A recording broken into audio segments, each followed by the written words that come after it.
The Great Hall of the Galactic Council buzzed with tension. Representatives from 12 different species sat around the massive circular table, their various forms creating strange shadows under the blue-white lights. At the center of their debate was humanity, the newest and most controversial addition to their ancient alliance. Ambassador Vex of the Altari leaned forward, his silver skin gleaming as he spoke. The humans have been part of our council for only 6 months, and already they demand equal voting rights. They want trade agreements. They want military partnerships. He paused, letting his words sink in. They forget their place. Counselor Thal, representing the insectoid Kresh, clicked his mandibles in agreement. Their world is nothing special.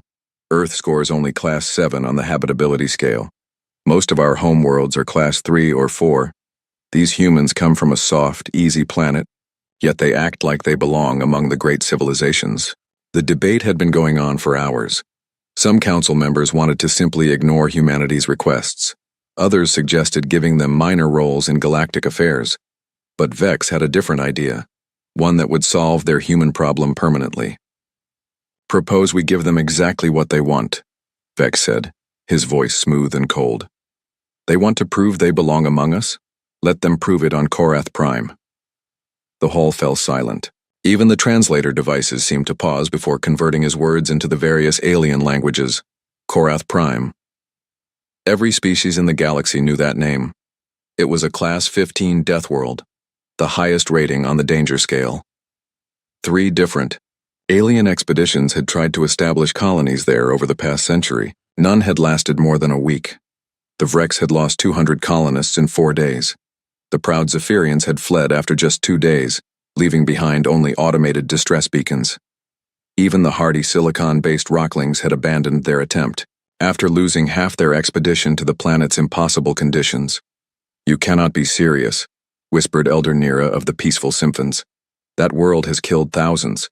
The storms alone can strip flesh from bone. The gravity would crush most of our people. The very air is toxic. Vex smiled, a cold expression that didn't reach his dark eyes. Exactly. The humans think they're tough because they survived some small wars on their little world. They think they deserve respect because they managed to reach space. Let them try their luck on a real challenge. Counselor Brix of the Aquatic Tidewalkers bubbled nervously. What if they actually succeed? What if they establish a colony? Impossible, Vex replied firmly. We've run the calculations. Even our best estimates give them less than a 2% chance of survival past the first week. The humans will either die quickly, or they'll flee home with their pride broken. Either way, they'll learn their proper place in the galaxy. The vote was closer than Vex had expected, but it passed. 7 species voted in favor, 4 against, with 1 abstention. The humans would be offered the opportunity to establish a colony on Korath Prime, presented as a chance to prove their worth to the galactic community. 3 weeks later, Captain Reed stood on the bridge of the colony ship Determination, reading the official mission briefing one more time. Around him, his crew worked quietly, preparing for what the Galactic Council had called humanity's greatest opportunity. Reed was a practical man in his 40s, with graying hair and steady hands. He'd served in Earth's merchant marine for 20 years before joining the colonial service. He'd seen dangerous planets before, but nothing like what the briefing described. Captain, called Navigator Hayes from her station. We're receiving the final data package from the Council. Environmental readings, atmospheric composition, surface maps, what they have of them anyway. Reed nodded. Display the basics on the main screen. The bridge's large display lit up with information that made several crew members take sharp breaths. Korath Prime was larger than Earth with nearly twice the gravity. The atmosphere was breathable but thick with industrial pollutants that would corrode most metals within days. Surface temperatures ranged from freezing to boiling depending on the weather, which changed without warning. The planet experienced acid rain, lightning storms that could last for weeks, and seismic activity that regularly reshaped the landscape. And the wildlife? Asked Dr. Stone, the expedition's chief scientist. She was a small woman with curious eyes who seemed more excited than worried about their destination. Hayes pulled up another data file. Hostile doesn't begin to cover it. Carnivorous plants that actively hunt prey. Pack hunters the size of elephants, flying creatures with acidics, breath, and that's just what previous expeditions managed to catalog before. She didn't finish the sentence. Before they all died, completed Chief Engineer Mills dryly. Mills was a big man with calloused hands who'd spent years building settlements on frontier worlds. Well, at least we know what we're walking into. Reed studied the data for a long moment. Something bothered him about this whole mission, though he couldn't put his finger on it. The Galactic Council had been surprisingly generous with this opportunity, especially given how they'd treated humanity's other requests. They'd even provided a ship and basic supplies, though Reed noticed the equipment was all older models. Reliable, but not the latest technology. "Sir," reported Communications Officer Lang, "I'm picking up the Council observation ship on long-range sensors. They're maintaining distance but following our course." "Observation ship?" Reed frowned. That wasn't mentioned in the briefing. Dr. Stone looked up from her scientific instruments.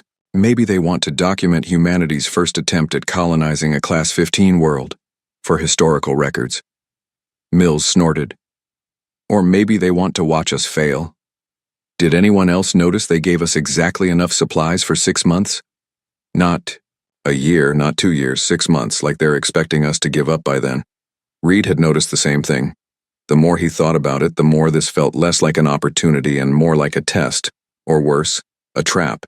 But 500 human colonists were counting on him to get them safely to their new home, whatever the Council's real motives might be. "How long until we reach Korath Prime?" he asked. 18 hours, sir," Hayes replied.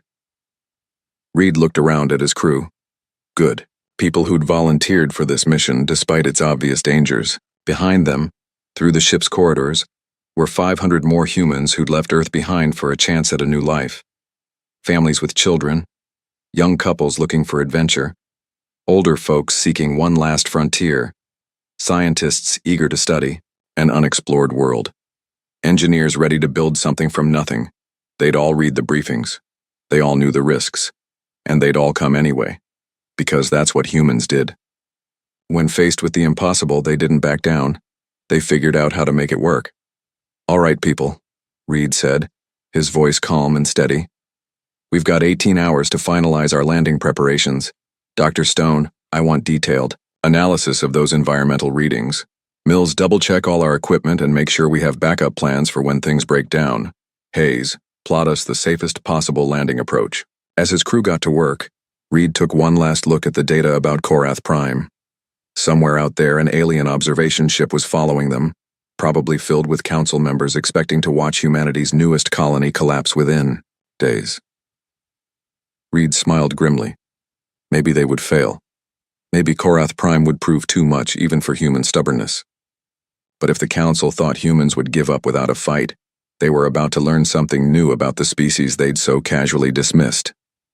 The determination flew on through space, carrying 500 humans toward what the galaxy considered certain death. In the observation ship following behind, Ambassador Vex watched their approach with satisfaction, already composing the report he'd send back to the Council about humanity's inevitable failure. Neither he nor Captain Reed could have predicted what would actually happen when humans met their first real Deathworld. The first thing that hit the humans was the smell. Even before the landing shuttles touched down on Korath Prime's surface, the filtered air systems couldn't completely block the harsh chemical stench that seeped through every seal. It was like breathing inside a battery factory mixed with rotting eggs and burning metal. Captain Reed gripped his safety harness as Shuttle Alpha bounced through the violent atmospheric entry. Around him, 25 colonists held on tight while the small craft shook like a toy in a hurricane. Through the tiny windows, flashes of green lightning lit up angry purple clouds that stretched to every horizon. "Landing zone coming up," called Pilot Martinez over the intercom, her voice strained with concentration. "It's going to be rough, people. This storm isn't giving us any breaks." Reed looked at the readouts on his wrist display. Outside temperature, 47 degrees Celsius. Atmospheric pressure, 2.3 times Earth normal. Wind speed, 85 kilometers per hour with gusts up to 120. And they were landing during what the previous survey teams had called mild weather. The shuttle slammed into the ground hard enough to rattle teeth. Through the cabin, Reed heard the hiss of the air recycling system working overtime to filter the toxic atmosphere outside. Emergency lights flickered as the shuttle's electronics struggled with the electromagnetic interference from the constant lightning. Hull integrity holding, Martinez reported. But I'm seeing corrosion warnings already. Whatever's in this air, it doesn't like our metal. Reed unstrapped himself and moved to the small window. What he saw outside made his stomach tighten. The landscape looked like a battlefield designed by nightmares. Black soil stretched in all directions, broken by twisted rock formations that glowed faintly with some kind of mineral phosphorescence. Strange trees, if they could be called trees, reached toward the storm clouds with branches that moved too much in the wind, like they were grasping for something. "Captain," came Dr. Stone's voice over the radio from Shuttle Beta. "You need to see this. Our landing scanners are picking up movement. Big movement. And it's heading our way." Reed activated his personal scanner and swept it across the area. Outside their shuttle, the readings made him frown. Multiple heat signatures, each one larger than a grown human, were converging on their landing zone from 3 different directions. "All shuttles, this is Reed," he said into his communicator. "We have incoming contact. Everyone stays inside until we know what we're dealing with." But even as he spoke, something slammed into the side of Shuttle Alpha with enough force to tip it slightly. Through the reinforced window, Reed caught sight of what looked like a plant, but a plant with teeth and claws that scraped against the shuttle's hull, leaving deep scratches in the military-grade armor. "Jesus," whispered Martinez. "That thing's trying to eat our shuttle." Aboard the observation ship hovering safely in orbit, Ambassador Vex watched the human landing with satisfaction. Multiple screens showed feeds from automated surveillance drones that the Council had deployed around Korath Prime years ago. "The first shuttle has been grounded for 12 minutes, reported his aide, a young Altari named Kess. "Local predators have already located their position. Estimated time until first casualties, 6 to 8 minutes. Vex nodded approvingly. "Are the other shuttles experiencing similar difficulties?" "Yes, sir. Shuttle Beta is under attack by a pack of what they are. Database identifies as stalker vines, carnivorous plants that typically work together to bring down large prey. Shuttle Gamma has landed in what appears to be a nest of acid spitters." "Excellent," Vex said, settling back in his comfortable chair. "Begin recording everything. The other council members will want to see exactly how quickly these humans collapse when faced with real danger." On the screens, they could see several humans in environmental suits trying to exit their shuttles, only to be driven back by attacks from creatures that defied easy description. One appeared to be a cross between a crocodile and a giant centipede, with dozens of legs and a mouth full of rotating teeth. Another looked like a walking tree, except its branches ended in snapping mouths instead of leaves. "The humans are trapped in their landing craft," Kess observed. "Standard protocol for most species at this point would be to call for immediate evacuation." Vex smiled his cold smile. "Contact the human ship in orbit. Let's see how long it takes Captain Reed to admit defeat and beg for rescue." But Captain Reed wasn't thinking about rescue. He was thinking about lunch. "Dr. Stone," he said into his communicator, "what do we know about the digestive systems of these creatures attacking us?" "Excuse me?" came her puzzled reply from Shuttle Beta.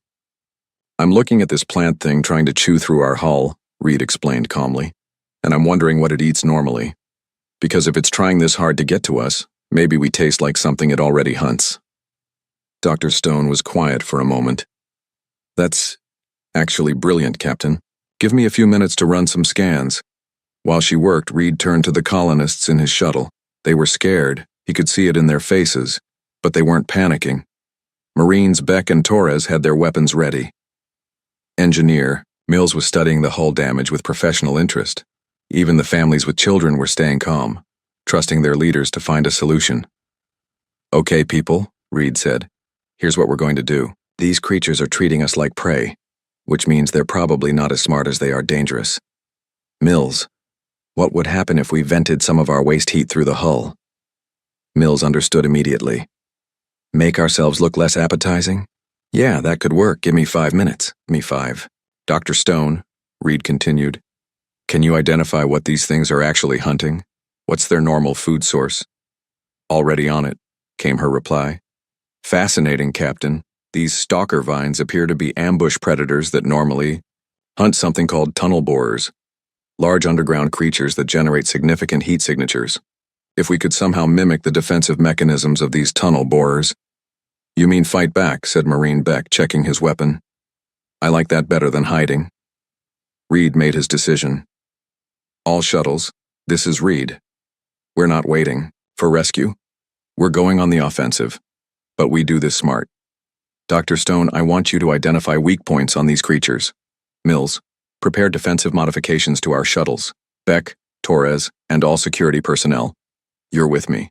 For first contact, Ambassador Vex nearly dropped his drink when the first human emerged from Shuttle Alpha. Captain Reed stepped out into the toxic atmosphere of Korath Prime, wearing a basic environmental suit and carrying what appeared to be a modified mining laser. Behind him came two more humans, armed and moving with the kind of tactical precision that made Vex uncomfortable. "What are they doing?" Kess asked, staring at the screens. No species has ever voluntarily exited their craft during a predator assault on Korath Prime. The stalker vine that had been trying to eat Shuttle Alpha turned toward the humans with obvious interest. It was a massive thing, easily 3 meters tall, with a trunk like a twisted tree and branches that ended in tooth-filled mouths. It should have been able to kill 3 humans without effort. Instead, Reed calmly raised his mining laser and fired a sustained beam directly at what Dr. Stone had identified as the creature's primary nervous cluster. The stalker vine made a sound like steam escaping from a broken pipe and collapsed. "Effective," Reed said into his communicator, his voice perfectly steady. "Dr. Stone, the neural cluster location was accurate. How many more of these things are we dealing with?" "Shuttle Beta is engaging 4 stalker vines," came her reply, and Vex could hear weapon fire in the background. "Shuttle Gamma has 2 acid spitters, but Mills has found their digestive weak point. And Captain, something interesting is happening. The local electromagnetic readings are actually decreasing now that we're fighting back." Reed nodded, then noticed something that made him smile grimly. Other creatures in the area, things that had been approaching to investigate the noise, had stopped moving toward the humans and were now backing away. "They're pack hunters," he realized aloud. "But they're not used to prey that fights back effectively. Torres, help me drag this carcass closer to the shuttles. I want the other predators to see exactly what happens when they mess with humans." In the observation ship, Ambassador Vex stared at the screens in growing disbelief. Not only were the humans not dying, they were actively hunting the creatures that had destroyed 3 previous alien expeditions, and they were doing it calmly, methodically, like it was just another day at work. "Sir," Kess said quietly, "perhaps we should inform the Council that the situation is developing differently than predicted." Vex said nothing. On the screens, he watched human engineers using parts from dead predators to reinforce their shuttle hulls against the acid rain. He watched human scientists collecting samples of everything they killed, already adapting to use local resources. He watched human families setting up temporary shelters in the wreckage of creatures that had terrorized this world for millennia. By the end of the first day, all 500 humans had successfully landed on Korath Prime. 0 casualties, 0 requests for evacuation. Instead, Captain Reed's final report of the day contained a single terrifying sentence. "Landing phase complete. Beg." 3 weeks after landing, Engineer Mills stood in what used to be a nest of acid spitters and marveled at what they'd built. The former predator den had been transformed into humanity's first permanent structure on Korath Prime, a workshop that hummed with activity as colonists turned the planet's dangers into useful tools. "Hand me that acid sack," Mills called to his assistant, a young woman named Parker who'd volunteered for the engineering corps. "Carefully now. These things still pack a punch even after the creature's dead." Parker lifted the biocontainer with practiced ease. 3 weeks of working with alien biochemistry had taught all the humans to handle materials that would have terrified them back on Earth. The acid sac contained a chemical compound that, when properly processed, could dissolve almost any mineral they'd encountered on Korath Prime.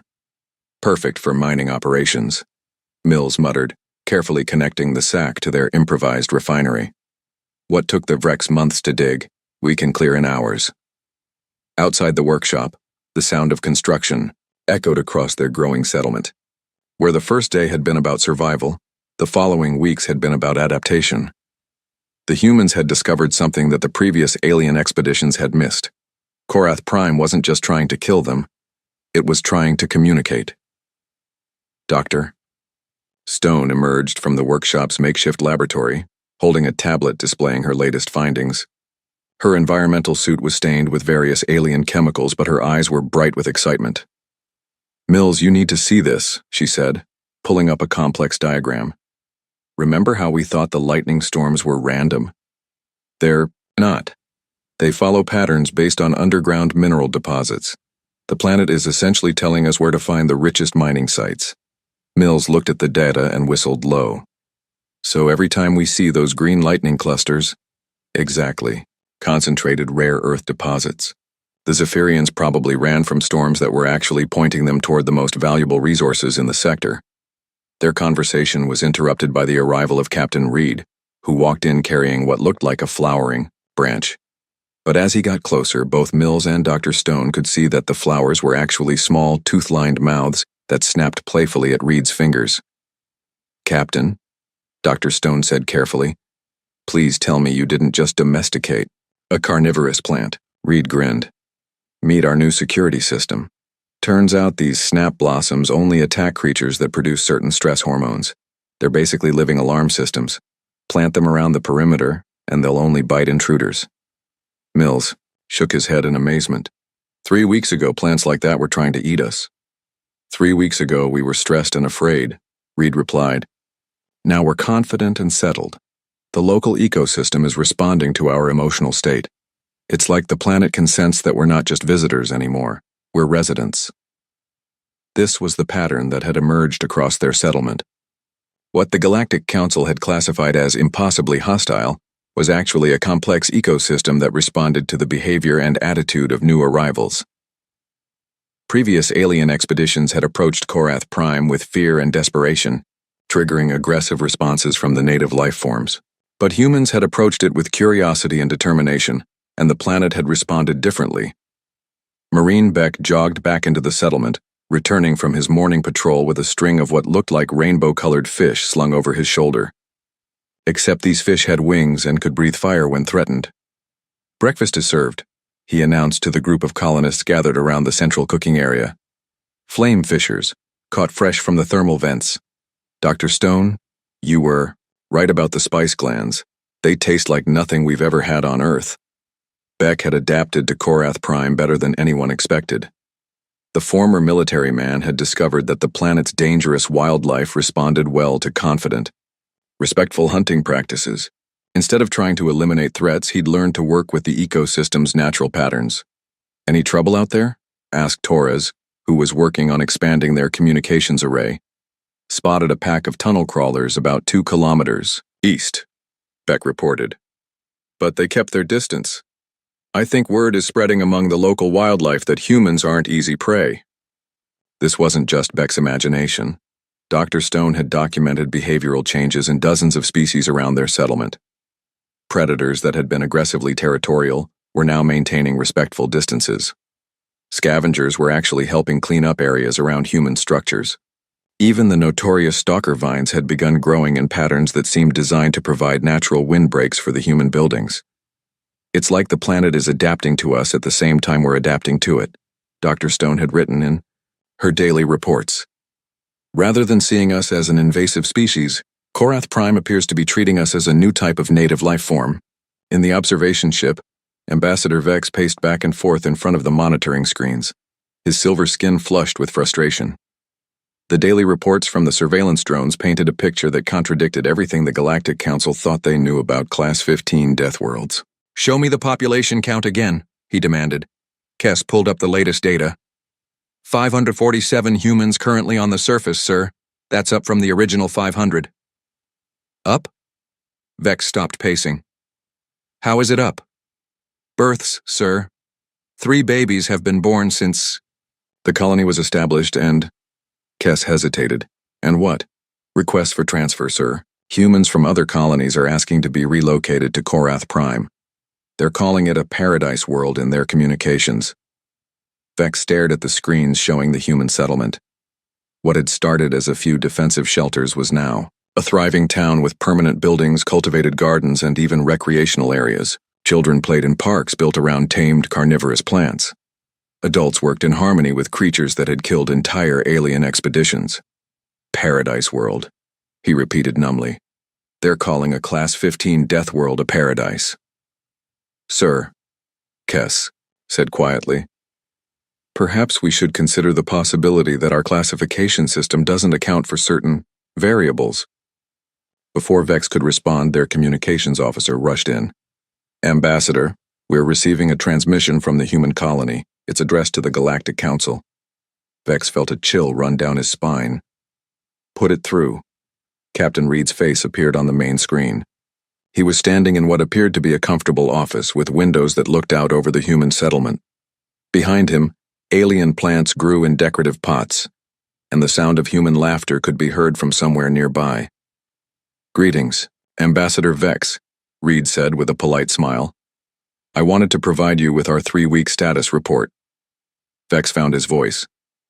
Captain Reed, I trust you're managing the challenges of your new environment? Reed's smile widened. Challenges? Ambassador, I think there's been a misunderstanding. Korath Prime isn't challenging us, it's welcoming us. We've established a permanent settlement, successfully integrated with the local ecosystem, and begun preliminary resource extraction. Operations? Resource extraction? Vex felt his stomach drop. The rare earth deposits here are incredibly rich, Reed continued cheerfully. We estimate that within 6 months, we'll be able to supply refined materials to the entire sector at competitive prices. We're also developing new technologies based on the planet's unique biochemistry. The potential for scientific advancement is extraordinary. Vex looked at the screens showing the human settlement. What he'd intended as a death sentence had become an economic opportunity. Captain, surely you've experienced some difficulties. Well, the learning curve was steep, Reed admitted, but that's true of any new environment. The key was approaching the situation with the right attitude. Instead of seeing Korath Prime as hostile, we've learned to see it as protective. The planet has incredibly sophisticated systems for identifying and eliminating threats to its ecosystem. But once we proved we weren't a threat, that we were actually beneficial, those same systems began working to help us. Beneficial? Vex could barely form the words. Absolutely. Our presence has actually stabilized several environmental systems that were in flux. The electromagnetic storms have decreased by 40% since we arrived. Mineral extraction activities have improved water table flow, and our agricultural experiments are producing food sources that native species are incorporating into their own diets. Reed paused as if considering his next words carefully. Ambassador, I wanted to thank the Council for this opportunity. Korath Prime is everything we hoped for in a new home. In fact, we've been contacted by several other human colonies requesting permission to establish similar settlements on other Class 15 worlds. The transmission ended, leaving Vex staring at a blank screen. In the silence that followed, he could hear the quiet hum of his ship's systems and the distant sound of Kess updating the colony status files. Sir, Kess said finally, what should we report to the Council? Vex looked at the monitoring screens one more time. Human children were playing in gardens filled with plants that could kill most alien species. Human adults were working alongside creatures that had been classified as apex predators. 6 months after landing, Dr. Stone stood at the edge of what had once been called the Dead Valley, a barren stretch of land where even Korath Prime's hardy predators had refused to venture. Now it bloomed with strange, beautiful plants that glowed softly in the perpetual twilight of the planet's storm-covered sky. The transformation is remarkable, she said into her recording device, walking carefully between rows of cultivated alien flora. What we initially classified as dead soil was actually a complex mineral matrix waiting for the right catalyst. Human agricultural techniques combined with local biochemistry have created an entirely new ecosystem. Behind her, Farmer Liu tended to his crops with the same care he'd once used for wheat fields back on Earth. The plants he grew now would have been impossible to imagine 6 months ago. Hybrid organisms that combined human agricultural knowledge with Korath Prime's natural adaptability. Dr. Stone, Liu called, holding up a fruit that seemed to pulse with its own inner light. The energy melons are ready for harvest. Mills wants to test them in the new power generators. Dr. Stone accepted the fruit, marveling at its warm weight. The energy melons were perhaps humanity's greatest breakthrough on Korath Prime. Living batteries that could store and release electrical power with 95% efficiency. A single fruit could power a human dwelling for a week. Liu, how many of these did your fields produce this month? About 3,000, Liu replied casually. And that's just from the test plots. Once we expand to the full valley, we're looking at maybe 50,000 per month. Dr. Stone smiled. 50,000 energy melons per month would be enough to power a city. Back on Earth, such technology would revolutionize civilization. Here on Korath Prime, it was just one of dozens of innovations the colonists had developed, by working with their environment instead of against it. In the settlement's expanded communications center, Torres was fielding the 5th request for immigration that day. The calls had been coming in steadily for months, humans from colonies across the galaxy who wanted to relocate to what had become known as the Miracle World. New Shanghai Colony, this is Korath Prime, Torres said into her headset. Yes, we're still accepting new residents, but I have to warn you about the application process. It's not as simple as just showing up. The voice on the other end was eager, almost desperate. We understand there are challenges, but we've heard about the opportunities, the resource extraction, the new technologies, the quality of life improvements. Torres looked out the window at the thriving settlement. The original 500 colonists had grown to over 2,000 people, with more arriving every week. But not everyone who came to Korath Prime succeeded. The planet still demanded respect, adaptation, and the right attitude. The biggest challenge isn't the environment, Torres explained patiently. It's changing how you think about the environment. Korath Prime doesn't just test your survival skills, it tests your ability to become part of something larger than yourself. This was the lesson that had taken months for even the humans to fully understand. Korath Prime wasn't hostile to all life. It was protective of its own ecosystem. Species that tried to dominate or exploit the planet faced its wrath. But species that learned to contribute to the ecosystem's health and balance found themselves welcomed and supported. The failed alien expeditions had approached Korath Prime like conquerors. They'd brought weapons to fight the wildlife, machines to reshape the landscape, and shields to protect themselves from the environment. Every action had marked them as threats to be eliminated. Humans had initially made the same mistakes. But their natural adaptability had allowed them to recognize the pattern and change their approach. Instead of fighting the planet, they'd learned to dance with it. Captain Reed walked through the settlement's newest district where human architects worked alongside native crystal formations to create buildings that seemed to grow from the planet itself. The structures were more beautiful than anything he'd seen on Earth. Organic curves that channeled wind and rain into power systems, walls that filtered air and regulated temperature naturally, foundations that actually strengthened the ground they were built on. "Captain," called Engineer Mills from the construction site of their newest project, "you need to see this."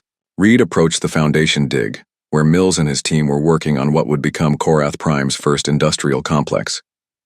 But instead of the usual concrete and steel construction, they were cultivating specialized organisms that would serve as living machinery. "We've successfully bred the processor colonies," Mills explained, pointing to what looked like a pool of shimmering metallic liquid. "These organisms can break down raw ore and separate rare minerals with 99.7% efficiency. No heat, no toxic waste, no energy consumption beyond basic feeding." Reed stared at the pool of living metal refiners. "How long until full production?" 2 weeks for the first line, maybe 6 weeks for full industrial capacity. "Captain, when this gets out, every mining operation in the galaxy is going to want this technology." But Reed was thinking about more than just mining. The implications of truly biological technology, organisms that could manufacture, process, and refine materials without the industrial pollution that plagued most civilized worlds, would change everything. Not just for humans, but for every species in the galaxy. "Mills, I want you to start documenting everything. Full technical specifications, breeding protocols, care and feeding requirements. Make sure we can teach this to others." Mills looked surprised. "Sir, this technology could give humanity a massive economic advantage. Why would we share it?" Reed looked out over their thriving settlement, where human children played alongside alien creatures in perfect harmony. Because that's not what Korath Prime has taught us. This planet doesn't reward greed or competition. It rewards cooperation and balance. If we try to hoard these innovations, we'll be acting like the old alien expeditions that failed here. In the observation ship, Ambassador Vex read the latest intelligence reports with growing alarm. The humans on Korath Prime weren't just surviving, they were thriving in ways that challenged the fundamental assumptions of galactic civilization. Economic projections show that Korath Prime will be the most productive world in 3 sectors within a year, reported his aide. Their resource extraction rates exceed anything we've seen, but with 0 environmental damage. Their agricultural yields are impossible by conventional standards, and their technological innovations— I can read, Vex snapped, but his anger was directed at himself as much as the situation. Every projection the Council had made about humanity's failure on Korath Prime had been wrong. Sir, we've also detected unauthorized Council species attempting to establish their own settlements on Class 15 worlds. 2 Vrex expeditions, 1 Zephyrian research team, and a Kresh mining operation. All of them citing the human success model as justification. Vex felt his stomach clench. If other species started successfully colonizing Deathworlds using human techniques, the entire balance of galactic power would shift. The most valuable real estate in the galaxy, the resource-rich, worlds that everyone had written off as uninhabitable, would suddenly become the new centers of civilization. And the results of those expeditions? The Vrex lasted 3 days before evacuation. The Zephyrians made it a week, but lost half their team to environmental hazards. The Kresh. The aide paused. The Kresh are still trying, sir, but their casualty rates are approaching 60%. Of course they were failing. Vex understood now what he'd missed before. The humans hadn't succeeded on Korath Prime because they were tougher or more advanced than other species. They'd succeeded because they'd approached the challenge with a fundamentally different mindset. Sir? The aide continued quietly. There's something else. We've been monitoring communications between human colonies. They're planning to establish settlements on 12 more Class 15 worlds within the next 2 years. 12 more worlds. If humans could replicate their Korath Prime success even half as well on other Deathworlds, they would control the most resource-rich territories in the galaxy within a decade. Contact the Council, Vex said finally. Request an emergency session. We need to discuss revising our approach to humanity. As his aide hurried away, Vex looked one more time at the screens showing the human settlement. What had started as 500 desperate colonists had become a thriving city of over 2,000 people. Their buildings gleamed in harmony with the alien landscape. Their children grew up speaking both human languages and the chemical communication methods of native species. Their scientists had made breakthrough discoveries that would advance galactic knowledge by centuries. The punishment that was supposed to humble humanity had instead given them the keys to galactic dominance. Vex had the uncomfortable realization that the hunters had become the prey. The Galactic Council had thought they were setting a trap for humanity. Instead, they had trapped themselves. 1 year after landing on Korath Prime, Captain Reed stood in the Grand Council chamber of what had once been an impossible dream. A thriving human city built in harmony with one of the galaxy's most dangerous worlds. The chamber itself was a marvel of bioengineering, its walls formed from living crystal that pulsed gently with stored energy from the planet's lightning storms. Around the circular table sat representatives from 12 different human colonies, all of them eager to learn the secrets of Korath Prime's success. But Reed's attention was focused on the large viewing screen that showed an incoming council ship, the first official visit from the Galactic Council since the colony's establishment. Captain, said Dr. Stone, entering the chamber with a thick datapad in her hands. The final numbers are ready for the council presentation. Reed accepted the pad and scrolled through the statistics that told the story of humanity's transformation from galactic newcomers to a major power. In 12 months, Korath Prime had gone from an empty death world to the most economically productive planet in 3 sectors. Population: 5,847 humans, with immigration requests backlogged for 18 months. Resource production: 340% above galactic. Average for similar-sized colonies. Technological innovations. 67 major breakthroughs including biological manufacturing, living energy storage, and symbiotic construction methods. Environmental impact. Net positive. The planet's ecosystem was healthier than it had been in centuries. Most importantly, Dr. Stone added, we've had 0 major accidents, 0 environmental disasters, and 0 conflicts with native species in the past 6 months. Korath Prime isn't just supporting human life, it's actively helping us thrive. Reed looked out the chamber's massive windows at the city beyond. Human children played in parks where carnivorous plants had learned to provide shade and protection. Human workers collaborated with alien organisms in factories that produced goods without pollution. Human artists created sculptures that incorporated living materials, creating artworks that grew and changed over time. Any word from the other Deathworld colonies? Reed asked. All successful, Dr. Stone replied with obvious pride. New Titan colony on Hellforge Prime is already extracting rare minerals using the biological processes we developed here. The Stormbreak settlement has found ways to harness planetary electrical systems for unlimited clean energy. And Deepwater Colony has established the first underwater human city, using symbiotic relationships with aquatic predators. Each success story represented the same pattern. Humans approaching impossible environments with curiosity instead of fear, adaptation instead of domination. Where other species saw death traps, humans saw opportunities for partnership. Ambassador Vex stepped off the Council transport shuttle, feeling like a man walking to his own execution. The year since the human experiment began had been the most humiliating of his long career. What was supposed to be a simple lesson in humility had become a disaster for the established galactic order. The human settlement that greeted him was unlike anything in his experience. Instead of the typical colonial outposts, sterile domes and defensive barriers, he saw a city that seemed to have grown naturally from the planet itself. Buildings curved and flowed like living things. Gardens bloomed with impossible beauty. The very air hummed with energy that felt both alien and welcoming. Ambassador Vex. Captain Reed approached with a warm smile and an extended hand, the human gesture of greeting that Vex had learned to expect. Welcome to Korath Prime. I hope you'll find your stay enlightening. Vex accepted the handshake, noting that Reed's grip was firm but not aggressive.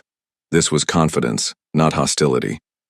Captain Reed, I must admit your settlement is more extensive than our intelligence suggested. Intelligence? Reed laughed, a sound that Vex found oddly comforting despite himself. Ambassador, we've been sending detailed reports to the Council every week for a year. Nothing here is secret. In fact, we've been hoping the Council would visit sooner. We have so much we'd like to share. As they walked through the settlement, Vex found himself constantly surprised. Children of multiple species played together. Not just human children, but young aliens whose families had requested permission to live in the human settlement. Markets sold goods that represented fusion of human innovation and alien biology. Artists from across the galaxy had come to study the new forms of living architecture. This wasn't what we expected, Vex admitted. Reed nodded thoughtfully. I imagine not. When you sent us here, you were thinking like conquerors. You assumed we'd try to dominate this world, and when that failed, we'd either die or flee. But humans don't think like conquerors, Ambassador. We think like partners. They stopped at an observation platform that overlooked the city's industrial district. Instead of the smokestacks and pollution that marked most galactic manufacturing centers, Vex saw gentle organic structures that seemed to breathe with the planet's natural rhythms. How? Vex asked simply. We listened, Reed replied. Every world, every ecosystem, every environment has its own needs and patterns. Instead of trying to impose our will, we learned to work within those patterns. Korath Prime didn't want to kill us. It wanted to test us. Once we proved we could be beneficial partners rather than destructive parasites, everything changed. In the Council Transport's Communication Center, Vex composed the most difficult report of his career. Around him, his staff worked quietly, all of them understanding the implications of what they'd witnessed. The humans have not simply survived on Korath Prime, he dictated to his recording device. They have transformed it into the most successful colony in recorded galactic history. More significantly, they have developed technologies and techniques that render our current understanding of planetary classification obsolete. He paused, looking out at the human city through the transport's windows. Even from orbit, he could see the gentle glow of energy systems, the organic flow of transportation networks, the integration of natural and constructed elements. The humans are currently planning to establish settlements on 47 additional Class 15 worlds within the next 5 years. Early reports from their existing Deathworld colonies suggest success rates approaching 100%. If these projections prove accurate, humanity will control the most resource-rich territories in the galaxy within a generation. The political implications were staggering. For millennia, the Galactic Council had been built on the assumption that Class 15 worlds were uninhabitable. Entire economic systems depended on the scarcity of resources that could only be safely extracted from less dangerous planets. If humans could successfully colonize and develop Deathworlds, they would control resources that dwarf the combined wealth of all existing Council species. Furthermore, Vex continued, the humans have expressed willingness to share their techniques with other species. They have already begun accepting non-human residents in their settlements and have offered to provide training and support for other species attempting Deathworld colonization. This was perhaps the most unsettling aspect of the entire situation. Instead of using their advantages to dominate other species, humans seemed genuinely interested in cooperation and mutual benefit. It was an approach to galactic politics that none of the Council species had anticipated. Captain Reed stood in the same landing zone where the first human shuttles had touched down 1 year earlier. The scorched earth and acid-scarred rocks had been replaced by a beautiful garden where human children played alongside young creatures that would have terrified the original colonists. Beside him, Ambassador Vex prepared to board his transport, back to the Council chambers where he would deliver his report. The ambassador's silver skin had lost some of its metallic sheen, and his dark eyes held a thoughtful expression that hadn't been there when he arrived. Captain, Vex said as his shuttle prepared for departure, the Council will likely offer humanity a formal apology for this experiment. They may also offer relocation assistance to move your people to more suitable worlds. Reed smiled and shook his head. Ambassador, with all due respect, we're exactly where we want to be. Korath Prime isn't our punishment, it's our home. And as for more suitable worlds, he gestured at the thriving settlement around them. I can't imagine anywhere more suitable than this. Vex nodded slowly. The Council also wanted me to ask about your expansion plans. There are concerns about humans claiming too many Deathworlds too quickly. No claims necessary, Reed replied. Easily. Any species that wants to learn our methods is welcome to try. We'd be happy to provide guidance and support. The galaxy is big enough for all of us to find suitable homes. As Vex's shuttle lifted off, Reed remained in the garden, watching alien children chase butterfly-like creatures that glowed in the perpetual twilight. Around him, the city hummed with the quiet energy of successful partnership between human innovation and alien environment. The Galactic Council had thought they were teaching humanity a lesson about their place in the galactic hierarchy. Instead, they had accidentally given humans the tools to reshape that hierarchy entirely. But perhaps most importantly, they had discovered that humanity's greatest strength wasn't their adaptability or their persistence or their technology. It was their ability to turn enemies into friends.